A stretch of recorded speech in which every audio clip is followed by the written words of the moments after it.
Kemerdekaan Indonesia memang telah diperoleh sejak tahun 1945.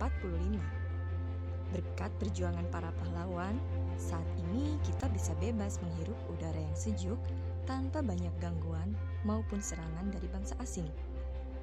Ya, setidaknya aktivitas yang kita lakukan bisa menjadi lebih aman dan nyaman. Menyoal pahlawan, ternyata kini bukan hanya ada sebutan pahlawan nasional loh. Pahlawan anti korupsi. Pernahkah kalian dengar itu? Siapa sih dia? Pahlawan yang satu ini memang gak pakai senjata perang atau bambu runcing khas masa penjajahan melawan bangsa asing. Melainkan, mereka ialah yang berjuang mencegah tindakan anti korupsi atau berusaha melaporkan perbuatan yang dilarang tersebut. Hal ini dapat dilakukan dengan upaya penanaman nilai-nilai karakter yang dapat dibentuk mulai dari lingkup terkecil, yaitu keluarga.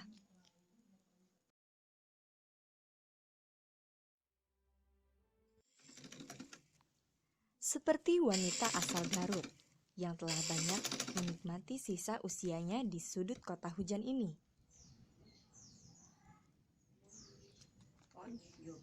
Hapsah, wanita yang sudah terbilang lansia, merupakan salah satu contoh sosok pahlawan anti korupsi sekaligus model dari Kartini masa kini.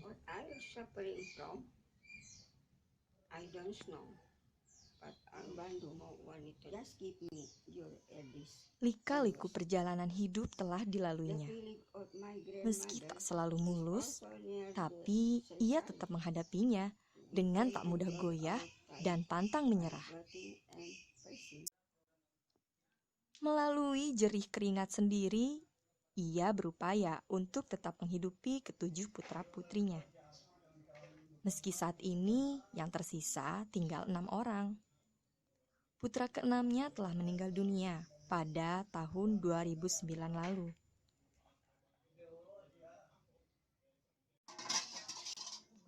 Semua itu bermula ketika sang suami harus berhenti dari karirnya sebagai karyawan di sebuah perusahaan teknik ternama di Jakarta. Kondisi ekonomi yang mulai tidak stabil lantas mengharuskannya untuk membantu suami dengan mencari pekerjaan. Ya baik saudara, sebuah SPBU di Penajam Pasir Utara meledak dan terbakar ketika sedang melakukan pengisian BBM pada sebuah mobil. Meledaknya SPBU di kilometer 1 Kabupaten Penajam Pasir Utara ini menurut aparat menjadi mengagumkan ketika dirinya tidak pernah ingin berhutang, apalagi menyusahkan orang lain.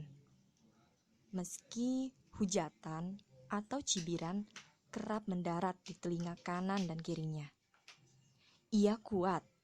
Ia tetap menjadi sosok yang hebat.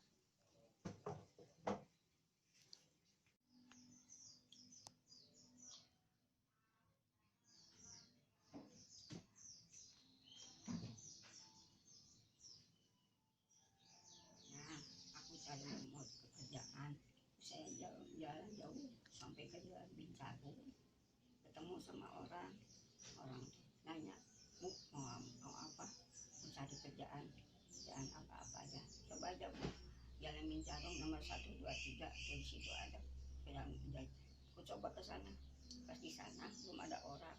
Kemudian dia datang nanya yang punya rumah itu, nanya, Ibu untuk siapa kesini? Untuk nanya, maksudnya mau cari kerjaan. Tunggu Ibu Mami, katanya. Ya tunggu Ibu Mami. Terus datang, dia nanya, Ibu apa? Kerjaan. Ya, kerjaan apa? Pak aja lah nanya.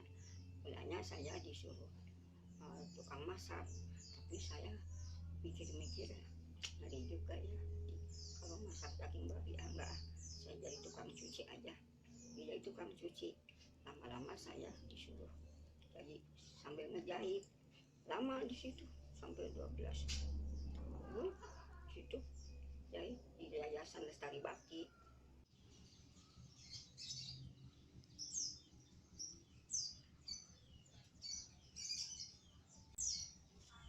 Selain bekerja menjadi buruh cuci dan menjahit, sejak awal Ia memang membuka jasa jahit di rumah. Bukan tanpa alasan Hapsa memilih menekuninya.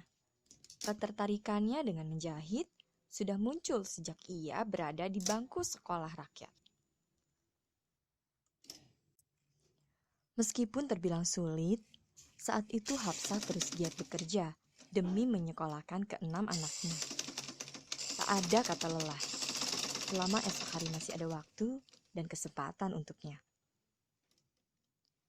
Tak hanya sendiri, kerja keras dan semangat hidupnya itu pun ia tularkan kepada anak-anaknya.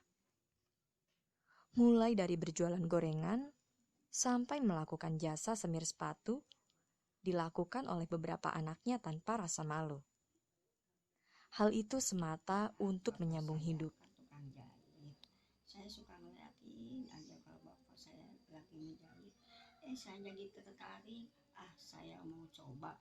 Kemudian bapak saya punya celana buat tidur, diambil dibawa ke kamar, dibukaan terus dicoba. Bapak nyari kemana-mana. Saya cuma ngaku ini, tapi bapak saya kan ketawa aja. Dan kebetulan akhir-akhir ini saya udah rumah tangga. Maaf, jadi saya belum sudah dewasa. Saya sekolah di SKP. Ada pelajaran menjahit lagi. Kan kebetulan terus aja. Udah kemudian setelah rumah tangga, suami saya sudah tidak bekerja lagi.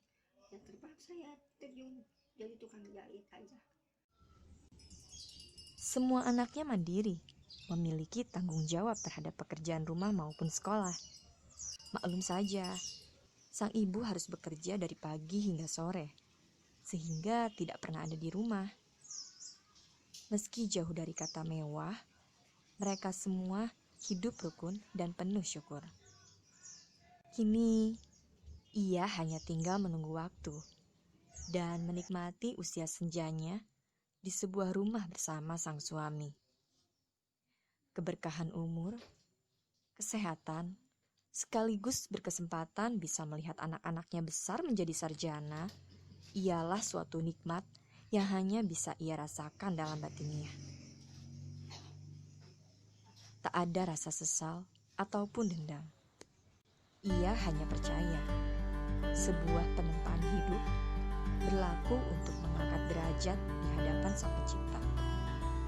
Seberapa kita bersungguh-sungguh, seberapa kita mampu bersyukur mulai dari hal yang kecil.